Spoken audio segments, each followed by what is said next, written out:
a thought just arose in this great assembly.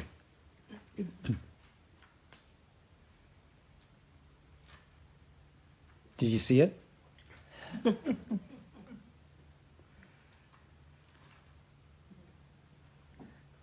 May I tell you about it? Sure. Please. The thought was, actually, the first thought was, it's nice to not be in a hurry.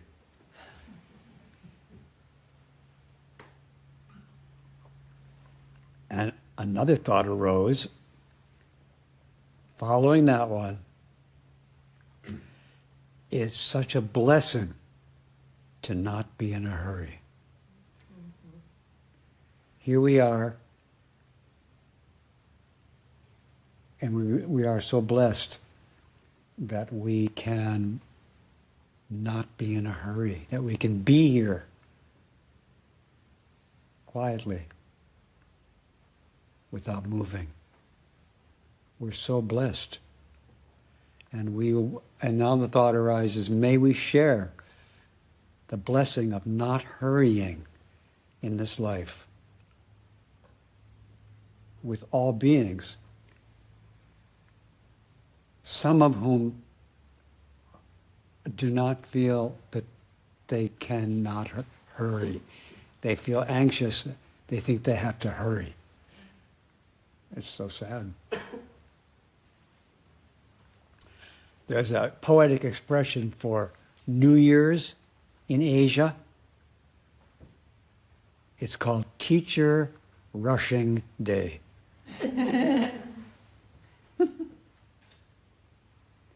So the teacher usually is not rushing. The teacher's usually teaching, not rushing. The teacher's usually teaching, being present. But on New Year's, even the teachers have to rush to go visit all the people. Hopefully they do not get distracted from stillness while they're visiting all their students and receiving visits from all their students.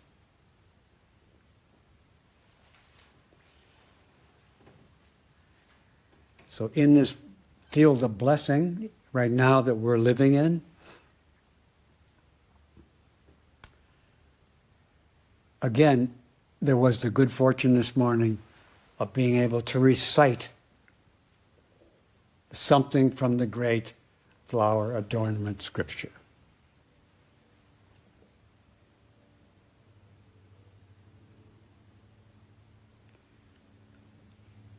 The Buddha body.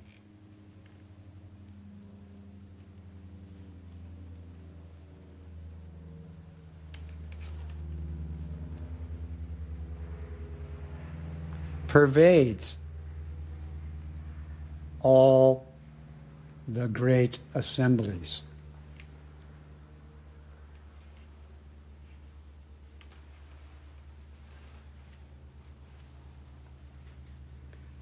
The Buddha body pervades throughout all the great assemblies, filling the Dharma realm without end. Silent, unmoving, without nature, ungraspable. It appears for the sake of liberating beings.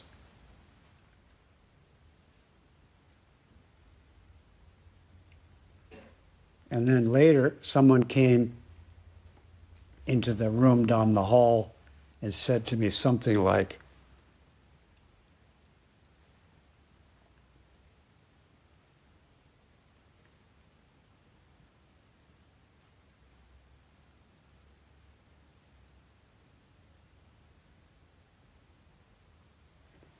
the no nature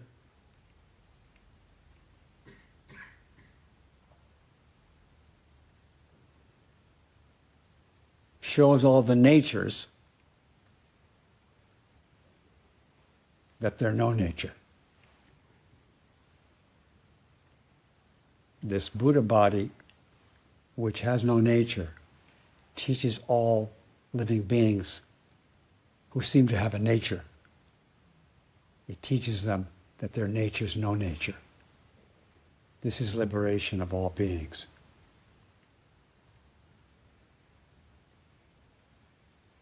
There's a verse which one could chant quietly or out loud when one prostrates oneself, when one pays homage to Buddhas.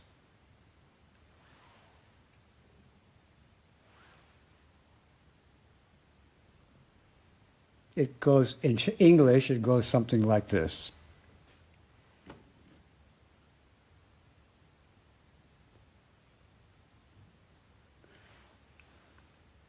Person bowing,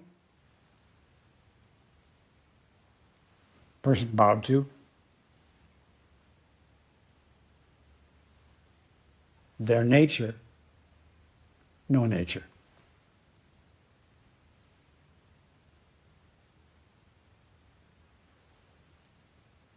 The one bowing and the one bowed to, their nature, no nature.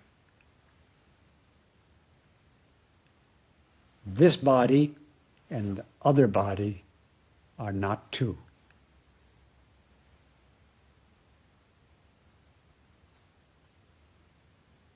Plunge into the inexhaustible vow. Save all beings.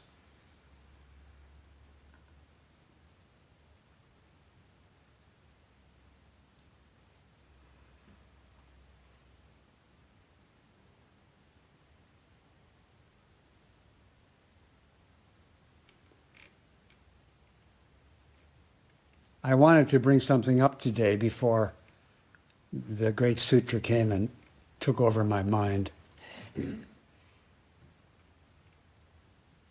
But I'm still not ready. The sutra's still resonating. And the sutra also says, again, it says, pervades throughout. So it means it pervades throughout all the beings in the Great Assembly. But also, when it pervades through an individual being, it pervades throughout all aspects of that being's experience. It pervades all of their fear, all of their confusion, all of their joy, all of their opinions. It pervades every atom of every being in every great assembly. So one might pay homage to every atom of every being. And doing so, remember that the bowing to every aspect of every living being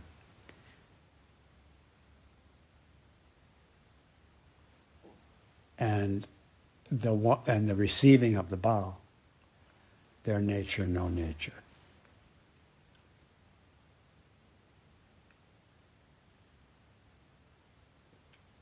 What I want to bring up is something kind of, simple and maybe not too surprising, which is that people often come to me and say, and sometimes say, I'm so happy to be here and practicing meditation here with you and the assembly. I'm so glad. It's so great. It's hard for me, but it seems to really be beneficial. I'm so happy to be here practicing sitting meditation with this assembly. It seems so beneficial, even though when I'm doing it, it doesn't seem beneficial. I'm having a hard time when I'm doing it. I'm having a difficult time. But nonetheless, I am sitting in meditation in this difficult situation of my life. And sitting in all the difficulties of my life and sitting in the middle of all the horrors of the world is difficult. And sitting in this way, in this difficulty with being with all this, does seem to be beneficial.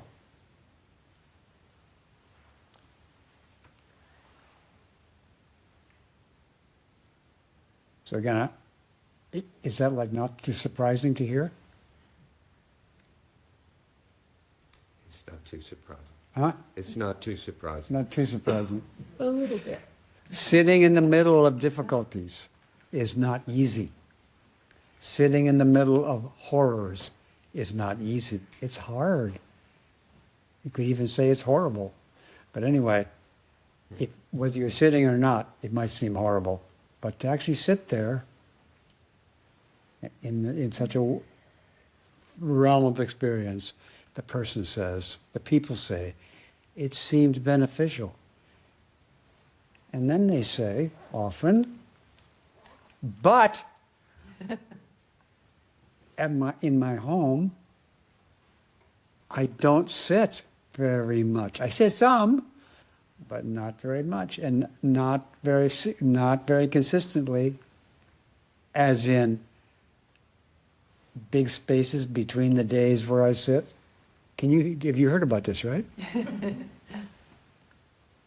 People come to the community, to the assembly that's sitting, and it's not easy necessarily, but they find it very beneficial and encouraging to do more of that. But then they go home and they have trouble being consistent.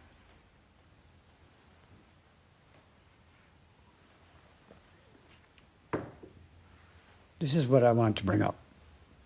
So this is for people who are having trouble having a consistent sitting meditation practice in their home. This is for people who actually do sometimes sit in meditation in their home. But they're concerned because they don't do it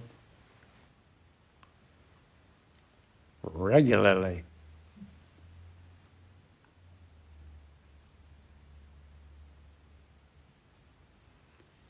Now, these same people who are having difficulty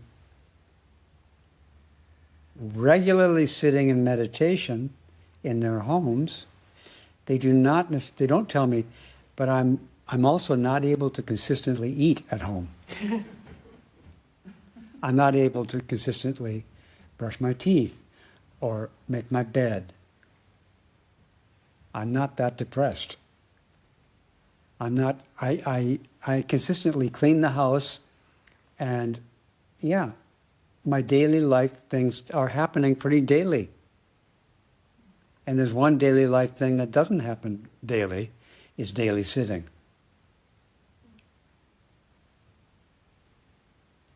I think sometimes some people do forget to brush their teeth, but usually there are weeks between. But the sitting, which is the same people who do brush their teeth, the sitting is very important to them, but they sometimes do not practice at home, and they want to practice every day. And when these people come to retreats, they are able to practice every day. So this brings up the thing about what I would say monastic life and non-monastic life.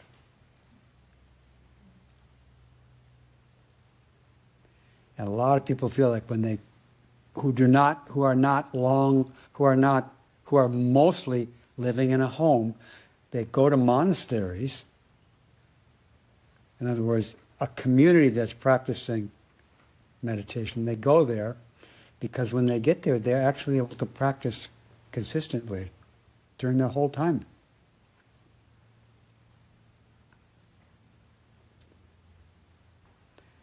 But now I wanted to go deeper into this because, for your information, although people, when they come for the retreat, they are actually able to practice almost the whole retreat. The people who are not coming for the retreat, but who live in the monastery, they have trouble sitting every day.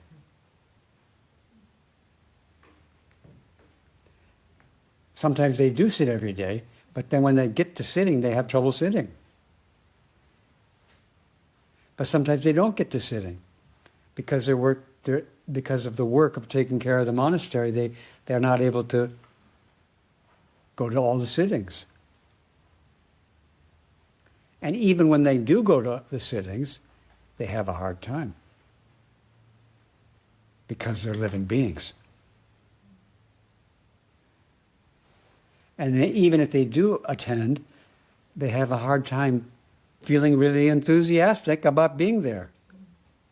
And that part of the reason they go to sit in the monastery is because they're in a monastery.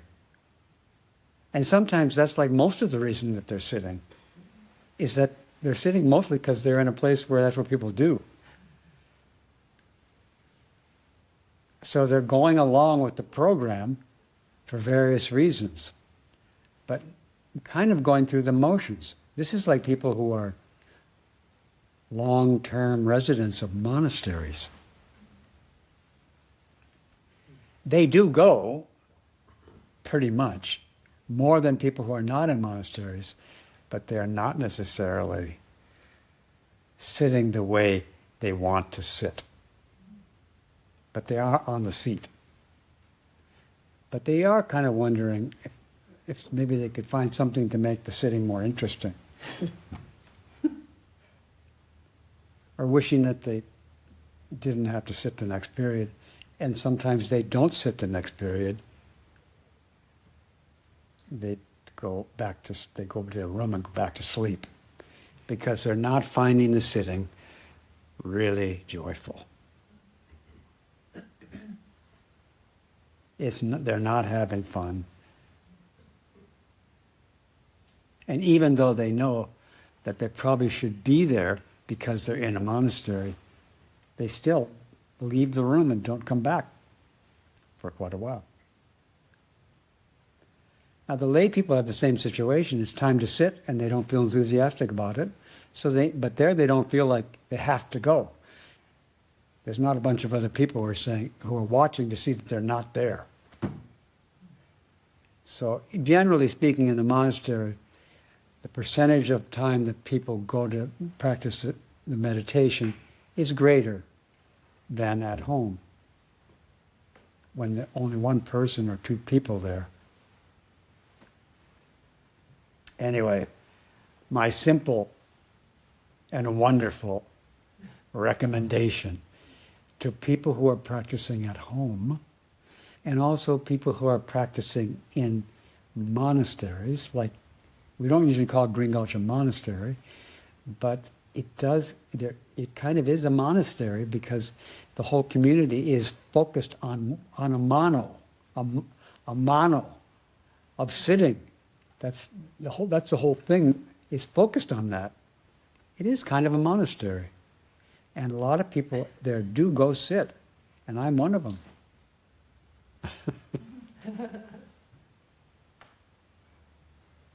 And right now we're having a practice period that Kokyo is leading. And his cohort, they're sitting. And I do not know what kind of sentient beings are arising in them. But I think some of them are having a hard time.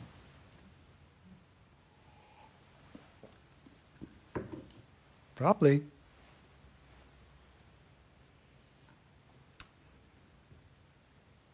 But they are there. But are they joyfully sitting? I do not know. And again, pardon? Some of them are. That's what you think. That's what Yeah. So Meg thinks that some of them are joyfully sitting. some of them aren't. And Kokyo thinks some of them aren't. This is what we think. Now, what I'm here to say is, no matter what you think, no matter what you think, I'm suggesting And whether you live in a monastery or in your own home where nobody else is sitting, no matter what you think. When you think about, as you approach the possibility, or just when you open to the possibility of sitting in meditation, I suggest that you consider doing it as a service to all Buddhas and all sentient beings.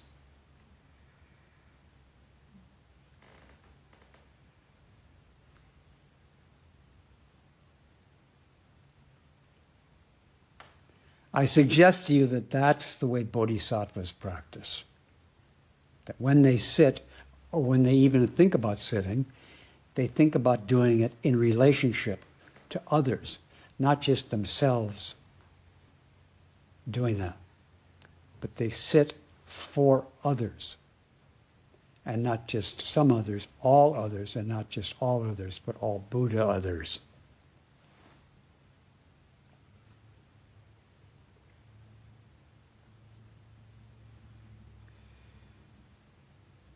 So again, maybe it's like early in the morning.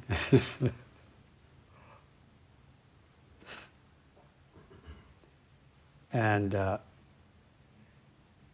you kind of, and there's a possibility of getting out of bed and going to sit in your house. You might not feel like doing that. You might not feel like, well, that would be great. Or you might feel that would be great, but I'd rather sleep. Or that would be great, and I'm awake, but I'd rather lay in bed a little longer. A lot of things you could think, right? Or you could think, I could go sit, but actually that might be hard, etc. You could think a lot of things in the early morning. And one of them could be, I could go sit. And another one would be, I don't want to. Or, another way, it probably would be good to go sit, but if it's just for me, I'd rather not.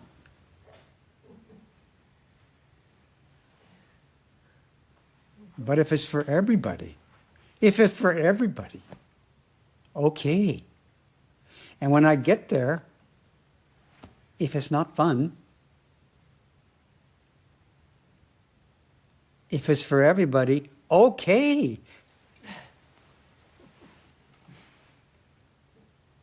And part of the difficulty might be that you might even think, I don't like these people I'm sitting with if you're in a monastery.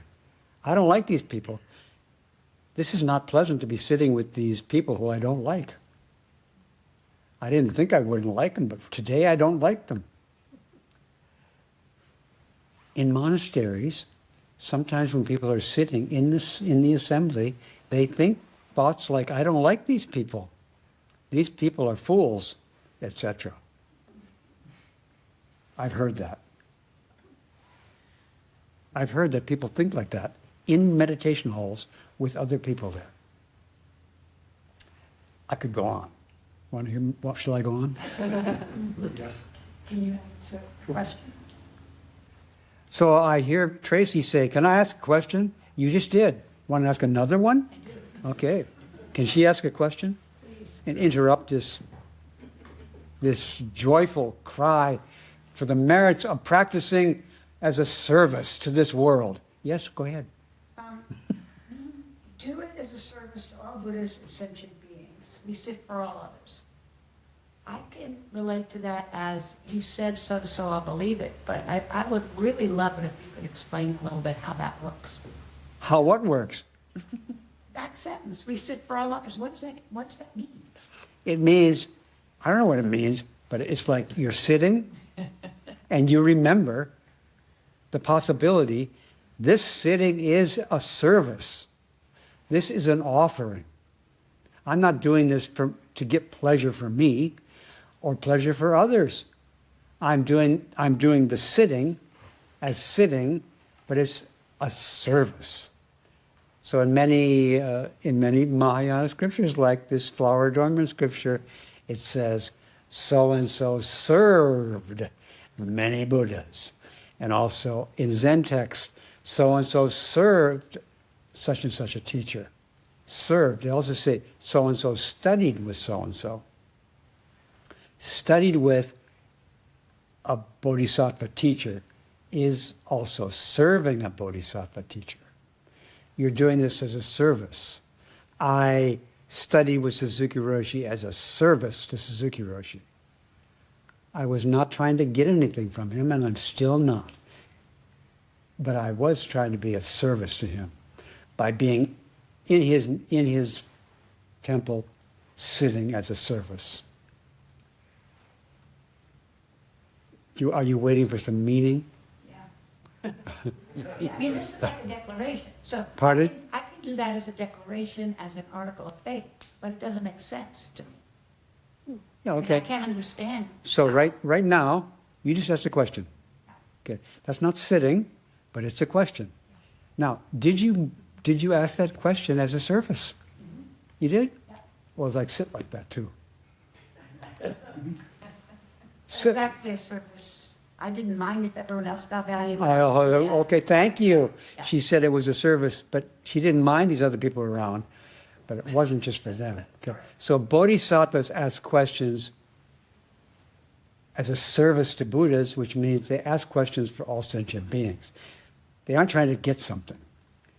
They're trying to give and again, we have so many examples of where the bodhisattva thinks, I would like to ask the Buddha a question that is very helpful to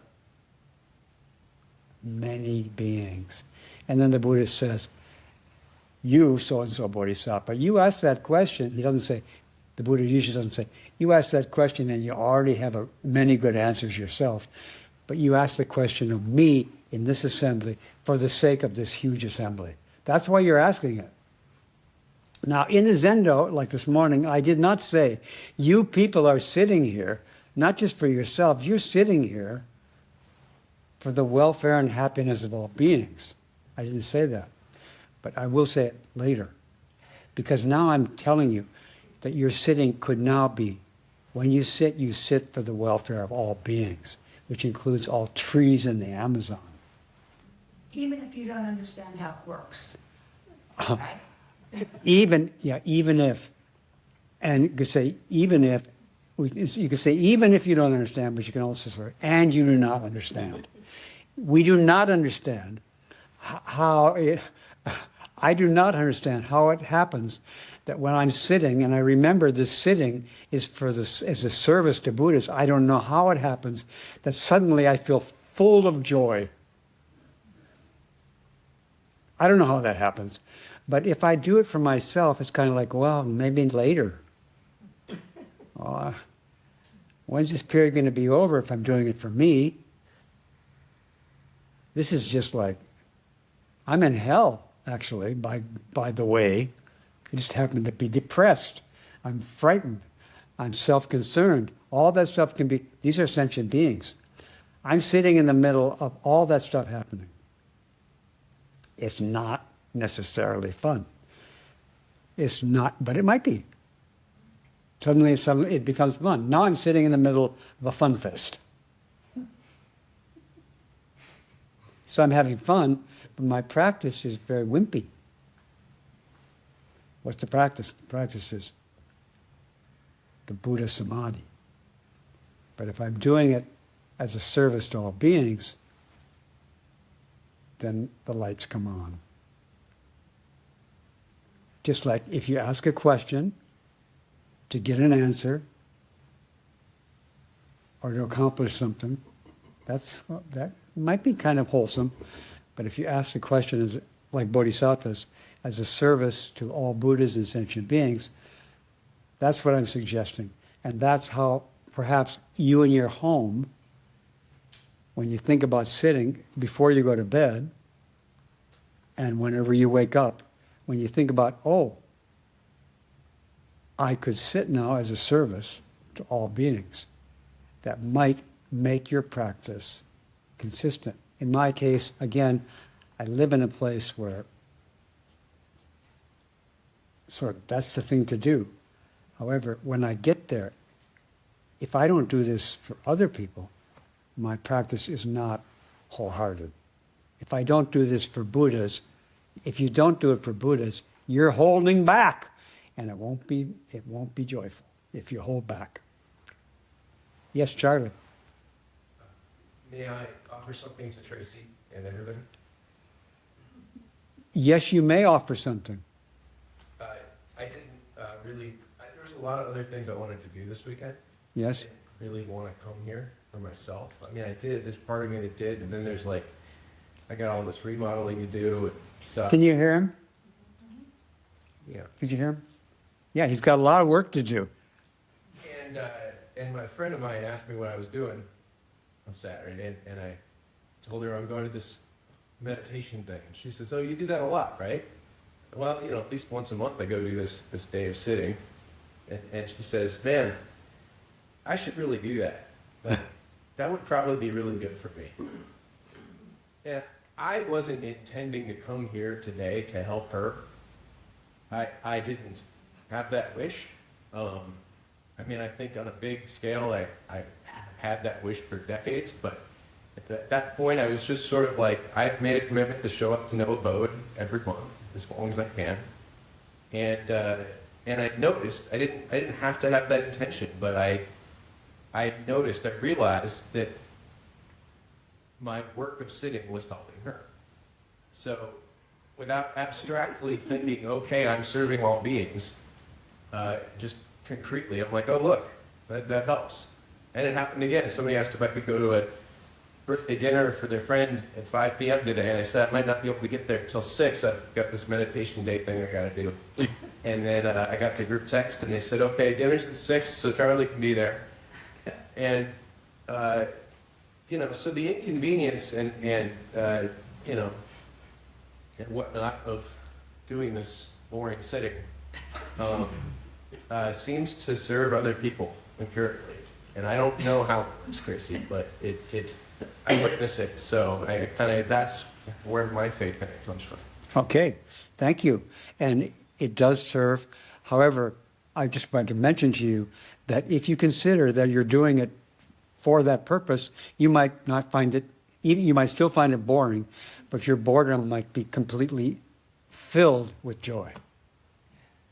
Because you know it helps everybody, but also for you to say, yeah, that's what I'm doing it for, it would make your boring time here full of joy. And we're not trying to get any boredom. Boredom is not, we're not trying to get rid of any boredom. If the boredom goes down, thank you very much. If it comes up, thank you very much. I'm here not to be entertained, although I sometimes am. Sometimes it's quite entertaining here. I'm here to serve. And then, even if it's not entertaining, yeah, it's great. It's great to be here. Not to say that I am of service, because I am, but I'm here wishing to be of service, aspiring to be of service. Yeah, thank you, Charlie. And so I just want to have another big topic, and I'll tell you what it is, and come back to it if you want me to. The topic is to discuss shame and guilt. Diane. This isn't about shame and guilt. It's not about shame and guilt. No, I know. I'm just telling you, I had this thought. I want to talk to you about this, and if I don't get it today, I'll talk to it online on March 22nd. And if I do get it today, I'll also talk to it on March 22nd. I have an important message to you about shame and guilt. Okay? Now back to Diane. Thank you. So we chanted that Buddha nature pervades all beings and all things. Did you say Buddha nature? Yes. You can say that too. Okay, and all atoms and all cells. But so my question is, and you also mentioned trees in the Amazon.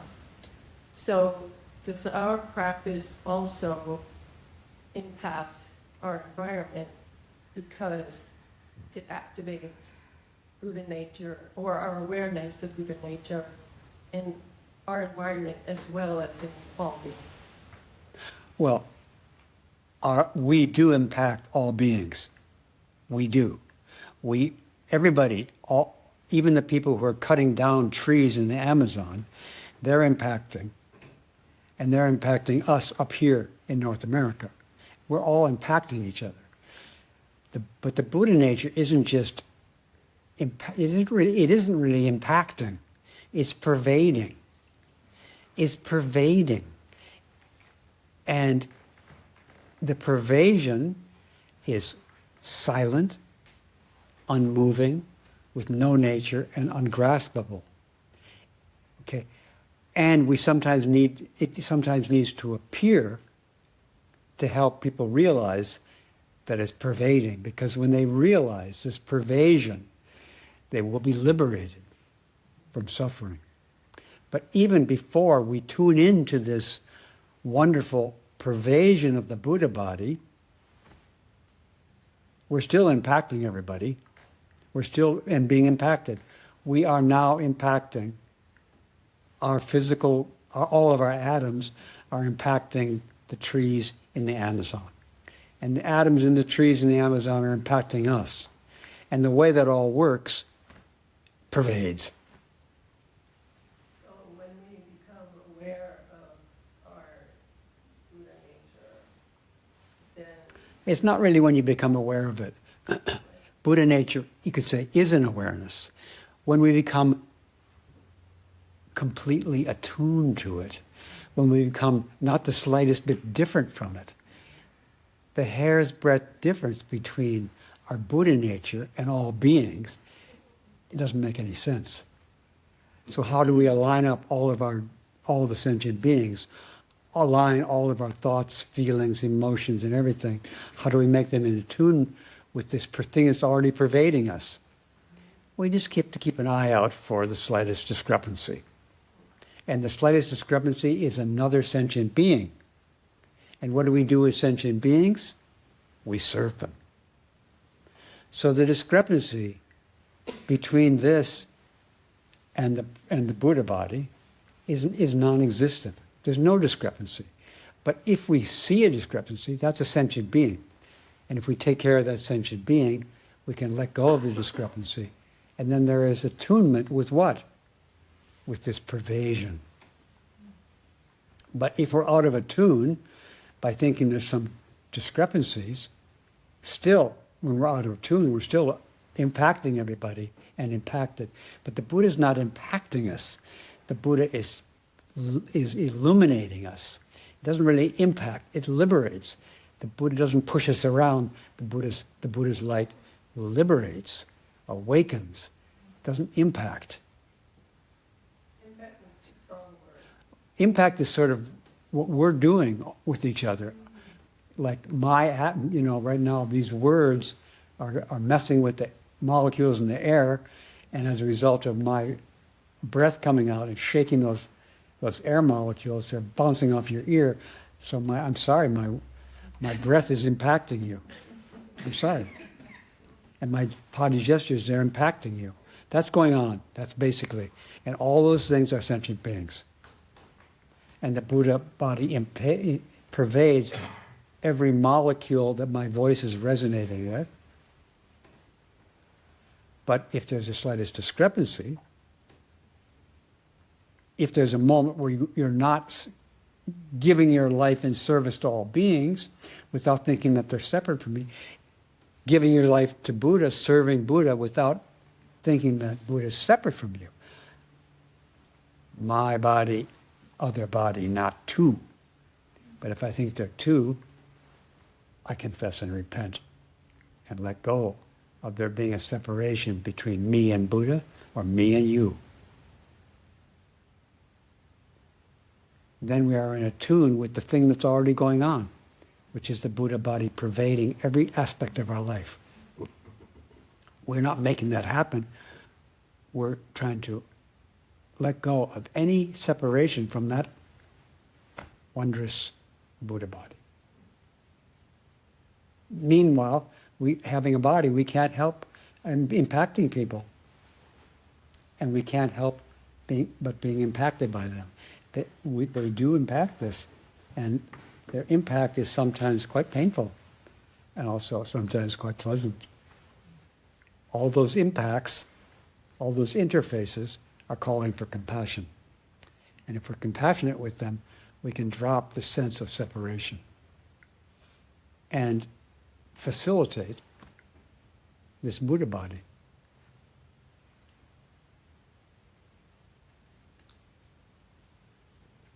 Okay, yes? Is, as you're saying, the discrepancy causes the separation and... No. The discrepancy doesn't cause the separation. The separation is a form of, that's another way to say discrepancy. Exactly. The discrepancy doesn't cause the separation doesn't cause the discrepancy. They're the same thing. But what this discrepancy does is it interferes with, the discrepancy it fails to accord with the proper attunement. Say that again. The discrepancy doesn't cause anything. It's hard to accord the discrepancy with the proper attunement, which is a non-dual attunement, where my body and the other bodies are not two, where my nature and the other nature are no nature. So we can notice discrepancies. Basically, sentient beings are discrepancies. So if the vision is, if a vision of one is no one, if we all have, if we walk life, if we sit, if we eat, if we live with no one, no thought or no separation, then that's what we call the Buddha way. Is that correct or not? I would say not correct. No. However, things might be like that, but that's just things being like that. But things being like that is not things being thus. Because that way that you described is actually non-dual with the opposite of that.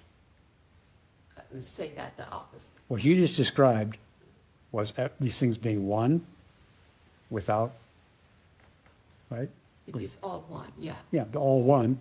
Okay. So that's part of the story. All one's part of the story, and not one is another part of the story. Difference is also there. We have to include the difference in a close relationship with the all one. That close relationship, that harmonious relationship between what you brought up and all the differences of the world, all the sentient beings of the world, that harmonious relationship, that's the Buddha mind. That's the Buddha body. To see the differences. What? It's the ability to see the differences in harmony with... The ability to see differences. When you see a difference, if actually you think that's a real, if you hold on to that difference, then you fail to accord with the proper attunement. But we don't try to get rid of seeing differences. Exactly. We realize we're in service of all differences. Being in service of them is necessary in order to not be stuck on them. Because the Buddha body cannot be grasped. It's got to be seen, but it's got to be seen with the Buddha body. What'd you say? It has to be seen with the Buddha body. Well, you can say seen, but seeing the Buddha body is, when you see the Buddha body, you see, what you see is that no thing exists. Nothing exists on its own. When you understand that, that's the seeing. Yes. It's not the kind of seeing that we usually call seeing. No, that's what I'm talking about. Yeah. Yes. Mm-hmm. has to be seen by that, by that seeing. It's not seen by that, it's that kind of seeing. It's seeing that nothing exists on its own. Yes. And one more last thing is when you talked about sitting, to me, When I talk about sitting, yeah, Uh-huh. sitting makes sense to every particle of the body.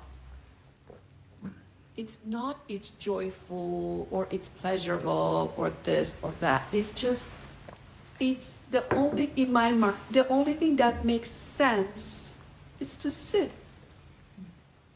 okay, I hear you. And what I'm saying is that some people agree with you, but they don't do it. And they're sorry.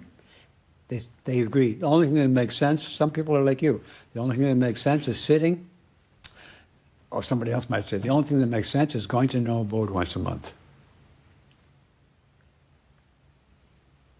Fine. But I'm saying, even if you think that, you still might be kind of not very enthusiastic about this only thing that makes sense. Some people, this is the only thing that makes sense, and it's been a month since I did it. And I'm really sorry. Because I'm not doing what I think is really what makes sense. Like, what really makes sense is to be kind to everyone. But I forgot to do it for 2 weeks. And I'm sorry. But if you forget that being kind to people and sitting, which is the only thing that makes sense, you're doing it as a service, that may help you do the sitting, because you have other things that you could be doing that don't make sense. We like to do stuff that don't make sense quite a bit. It does not make sense that I do those things. They're actually harmful. But I do those regularly. But the thing that really makes sense, it's been quite a while since I did it. So I see Darren. Is your name Darren? Yes. And I see Ellen. Darren? I find joy in coming to sit and receive. Pardon? I find joy in coming to sit and receive blessings of all Buddhas and Bodhisattvas, and in that process, enjoy the reciprocal service. Oh, yeah. So he's saying he feels joy in receiving, right? Yeah. And I'm just saying, if you practice as giving, if you practice as service, you wake up to the Buddha's giving to you. But if you sit to try to get something from the Buddha, it may be quite a while before you get anything.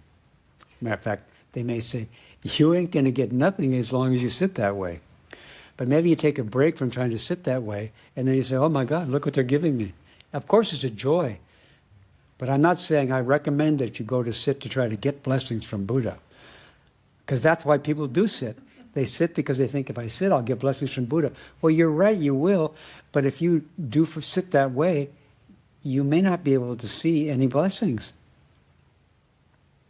You might. But if you sit as a service, you will see the blessings.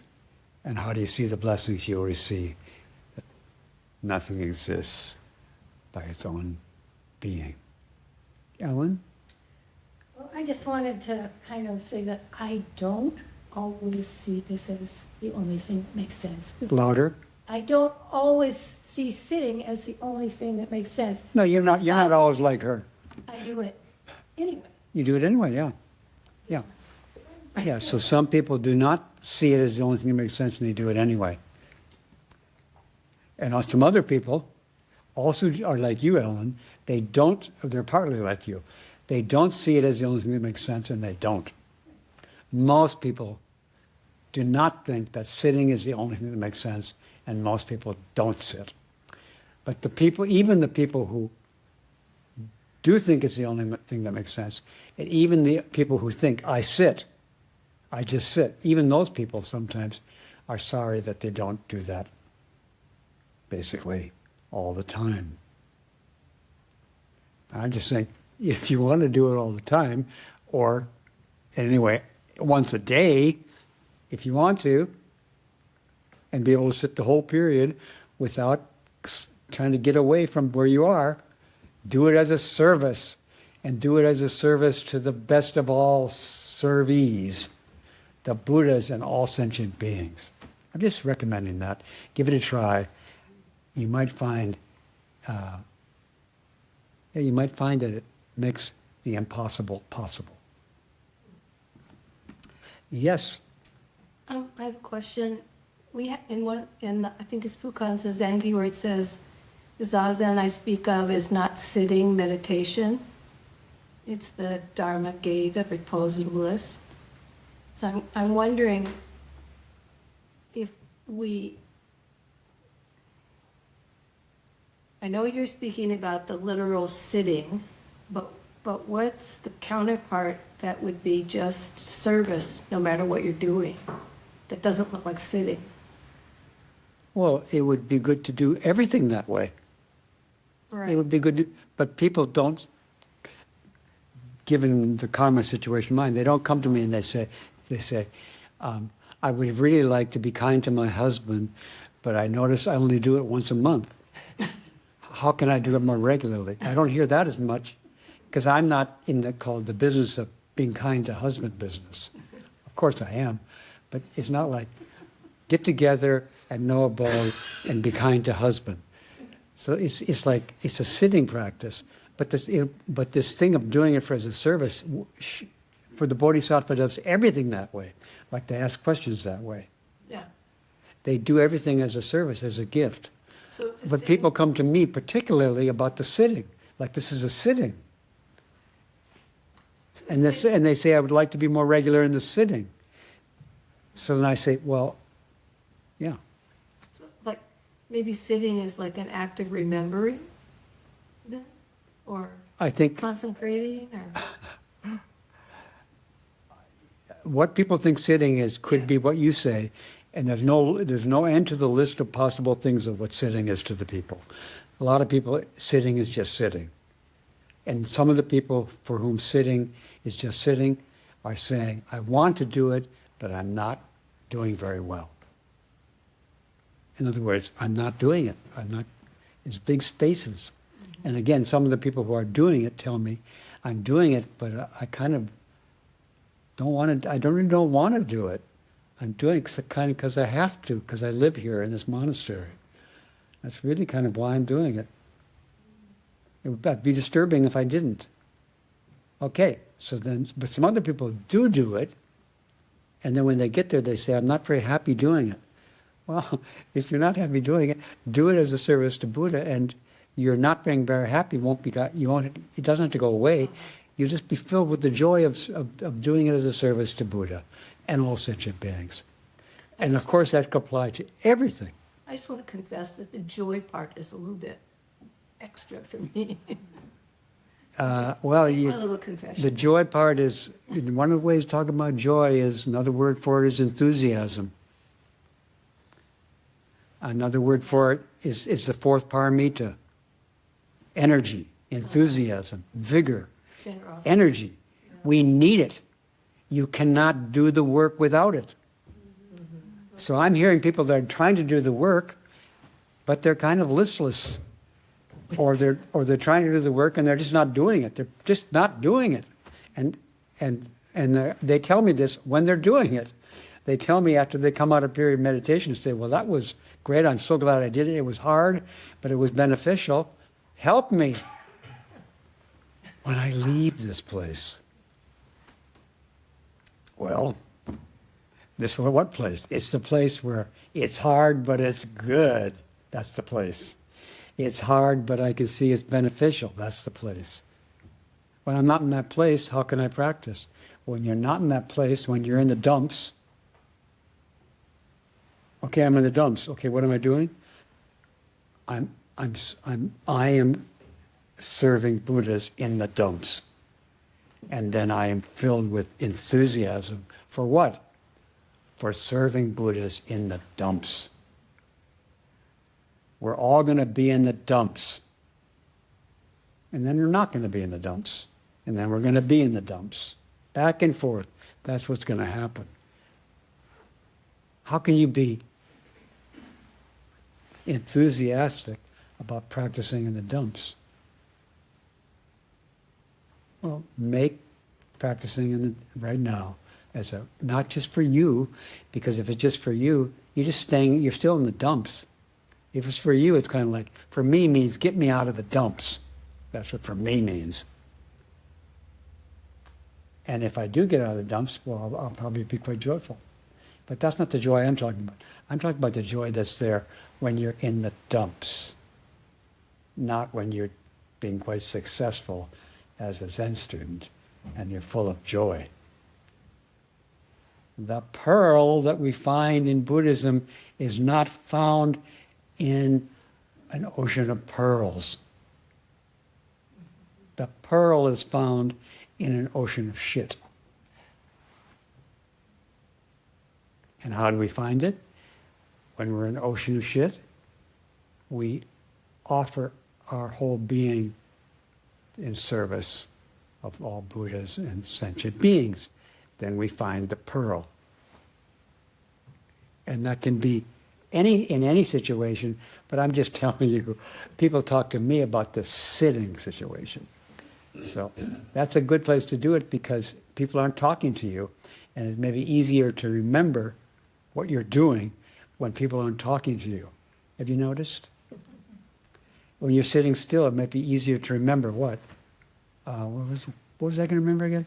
Oh yeah, that this life, that this being, that this body is a service. Then there is joy in depression. Enthusiasm. For what? For the practice, which is an offering, not the practice which is trying to get something. But if you are in the practice of trying to get something, that's another word for the dumps. Did I get that? The dumps is where you're trying to get something. A lot of people are in that dump. They're trying to get something. We can practice there. Yes, Barbara. A Zen teacher I heard once said that every ceremony results in a transformation. Yeah. And in the Fukanza Zen, the title is The Ceremony of Zazen. Yes. And so I find when I go to the Zendo with other people, Yes. there's always a transformation. I come out a different person. And so, and usually that person is more just equanimous and just okay with things. So, and then I feel like that is a benefit to all beings. But I haven't had the, intention of practicing as service for everyone, but I feel like it just happens because I'm a better person and that I can be, harmonious with other beings. Mm-hmm. And that is beneficial. Okay, thank you. And what am I saying? You're saying to have an intention to make your sitting in service of all beings. Not just an intention, make it a service, offer it as a service. So what am I saying, and how does that apply to what you're doing? Well, I can just say from my experience that I feel like I don't have that, I'm not sitting for the sake of all beings. Yeah, okay, I got that. So I'm saying, how does it apply to you? And it seems like it doesn't apply to you. But it might apply to you if you don't sit. If you don't sit, and because you don't feel like, hey, I would like to go sit and the situation you talk, maybe you're not doing it as a service. I'm talking about when it's not like that. Because for most people, it's not like that. So for the people it's not like that, this is a teaching for them. But I'm also encouraging, feeling like if people approach sitting as with the, kind of belief that there's going to be some transformation. Well, but I think you told us about the transformation, and I think a lot of people appreciated hearing about that transformation. But if you don't sit, you also will be transforming. Yeah. We are constantly transforming. It's not like when you practice, you transform. we're impacting. We are transforming. That's what's going on.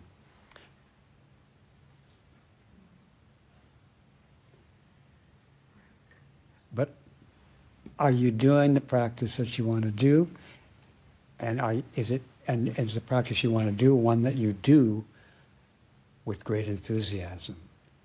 Are you doing the practice you want to do, and are you doing it wholeheartedly? So again, people come to me, some people come to me and tell me that they're practicing wholeheartedly.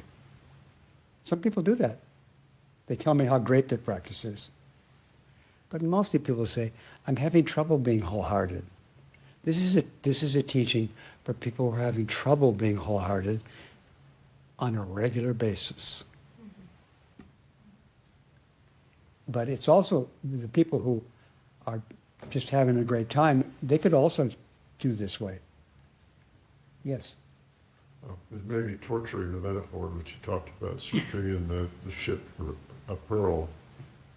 Pearl arises originally from irritation. Yeah, yeah. So we could also say, we're living in irritation. We're living in the dumps of depression.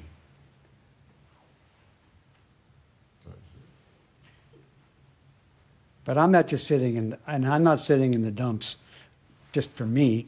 As a matter of fact, for me, I wouldn't be in the dumps. I don't want to be here, but that's where I am. And now that I'm here, in the dumps, I see an opportunity to make my life in the dumps of service, a service. And I'm not doing that to lift myself out of the dumps, but it does. Yes. Something that's helped me with my sitting is there's a small group of your students on the East Coast and West Coast, and we meet online. And some people meet twice a day. I don't meet in the morning because it's 6 a.m. It's too early for me to be okay. But it helps me to feel that I'm showing up for them as well. So it's just a suggestion.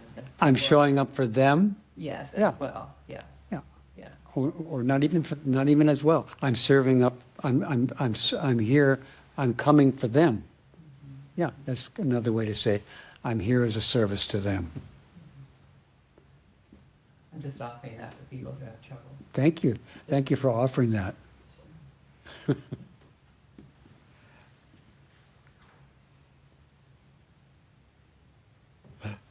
I had this funny thought, but I'm not going to say it.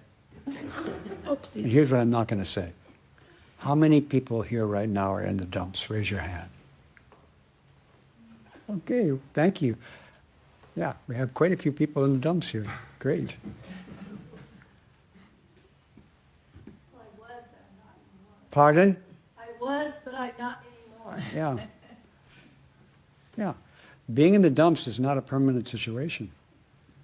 It comes and goes, along with being in the heights. It comes and goes. And because it comes and goes, people come and say, I want to do something that doesn't come and go. I want to do a practice that doesn't come and go. Which is the Buddha body. It doesn't come or go. It doesn't come or go. The Buddha doesn't move. The Buddha pervades the entire universe without moving or saying anything. I want to be that practice.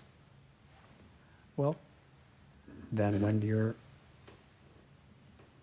I don't know what, wherever you are, have it be a service.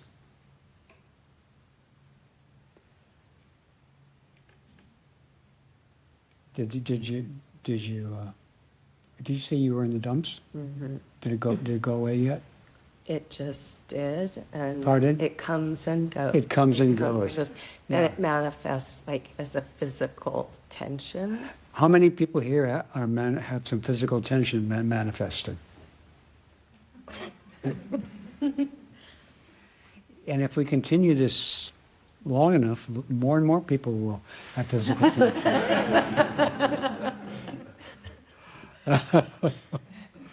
Yeah, so where I'm at is when there's physical tension, I want this to be an offering to all Buddhas. Yes, And this would apply to guilt and shame. louder. I imagine this applies to guilt and shame as well. Yes. Yeah. When I feel, what's the word? Yeah, when I feel shame, I feel pain. I think usually when I feel shame, I feel pain. And while I am feeling shame, while I am feeling pain, I wish this being to be an offering to all Buddhas for the sake of all beings. Yeah.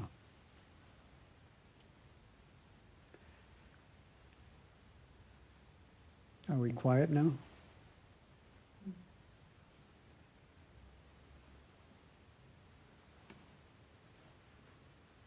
We're quiet. Are we still? Are we without nature? Are we ungraspable?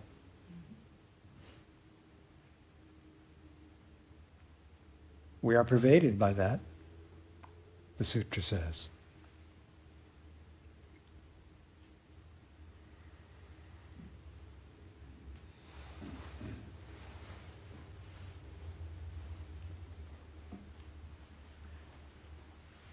Did I tell you about this? Somebody told me this one time was,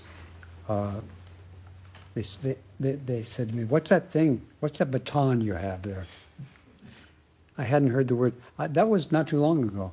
I hadn't heard this referred to as a baton. And I thought, oh yeah, that's a nice word for it. Because what is it? Well, a baton is something that, for example, the director of an orchestra uses, right?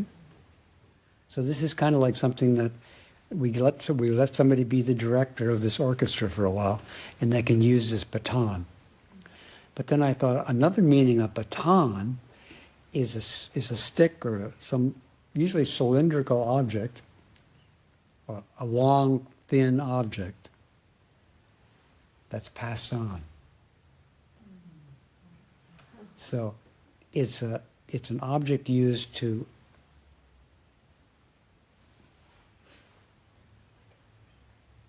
conduct a symphony, but it's also something that's passed on.